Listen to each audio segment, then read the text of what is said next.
Hi, I'm Noelle Stewart, and this is my community.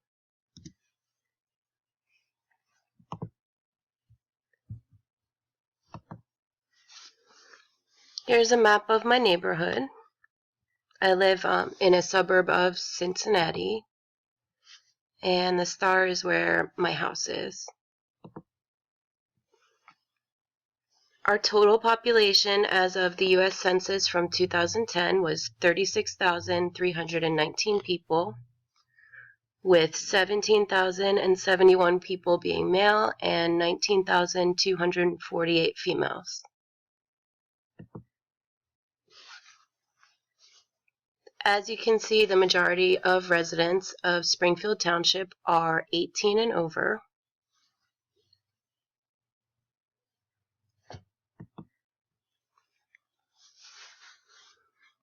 And the race distribution is primarily white and African American.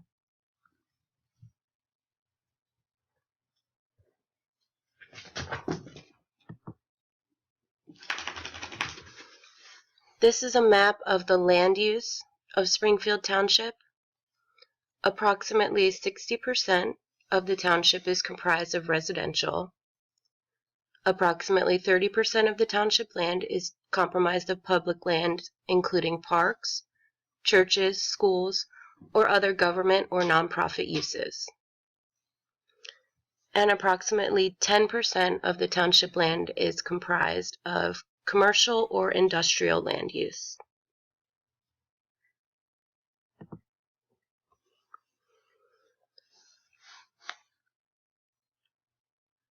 We have several school districts in Springfield Township.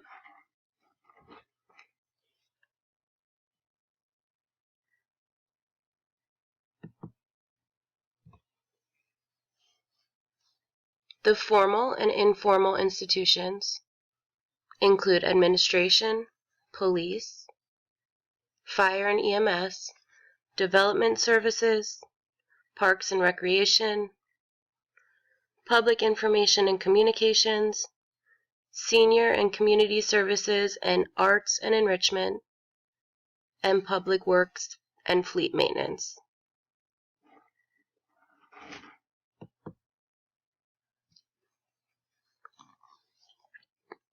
This is a table of the crime statistics in Mount Healthy. I wasn't able to find crime stats for Springfield Township, but we're also a part of Mount Healthy community.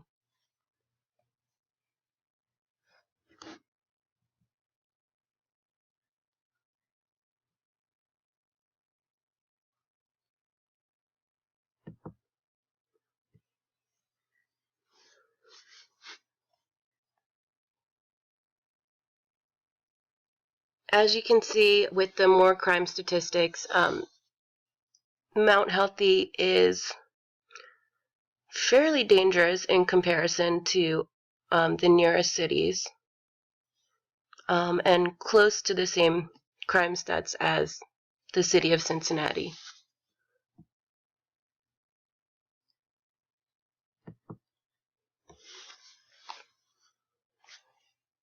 The area I live in is highlighted in yellow here.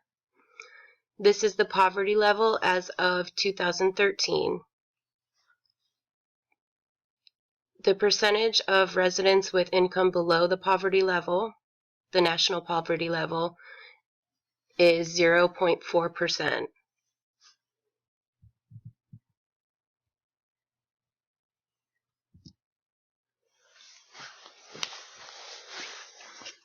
Now I'd like to refer to the article on seeking the good community. As far as safety and goods and services, I took a quote, "Safety is always relative. No place is absolutely safe." The majority of crimes committed in my township are burglaries and theft. The crime for Springfield Township is higher than the U.S. average, but it's much lower than the surrounding cities. The access to goods and services includes grocery, restaurants, and gas stations all within walking distance. And the community also has a YMCA and many religious institutions and schools.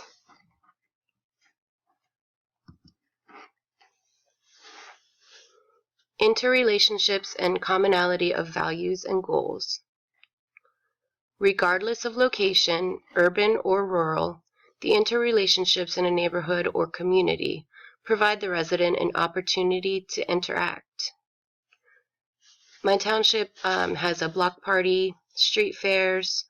We also have, for the street I live in, women's get-togethers, and as I mentioned before, the YMCA is very close. We have a lake and several public parks. There are 59 churches in Springfield Township, and the township is primarily liberal. I really enjoyed this election season because as I drove down my street, every single lawn on my road, including ours, had a sign for Hillary. So that made me feel a connection to people in my community. This is a picture of Winton Woods Lake.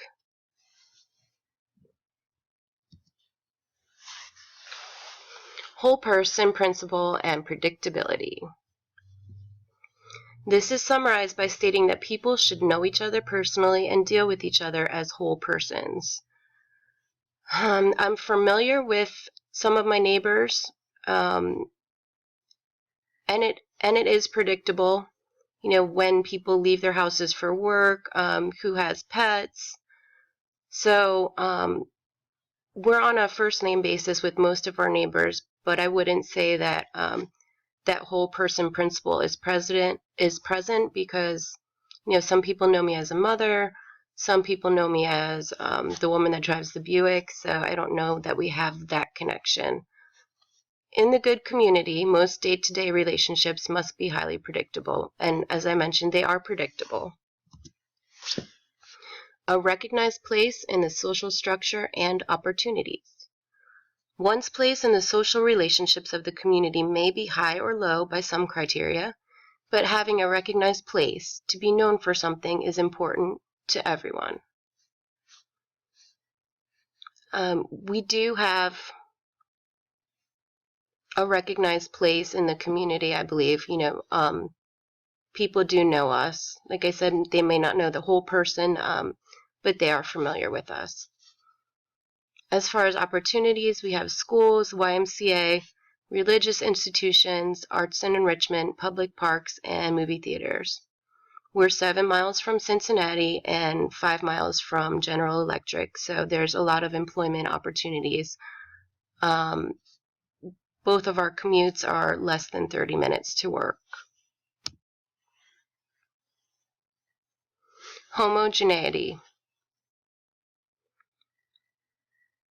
Gans in 1967 suggested that the optimum solution, at least in the communities of homeowners who are raising small children, is selective homogeneity at the block level and heterogeneity at the community level. And I do feel that we have that.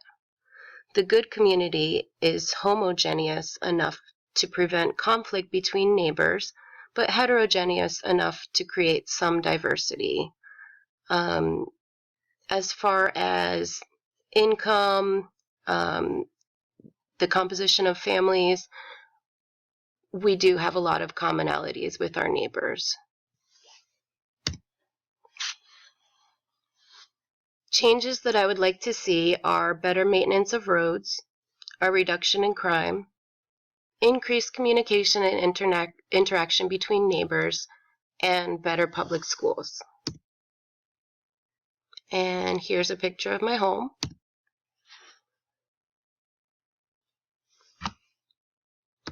And this is my reference list.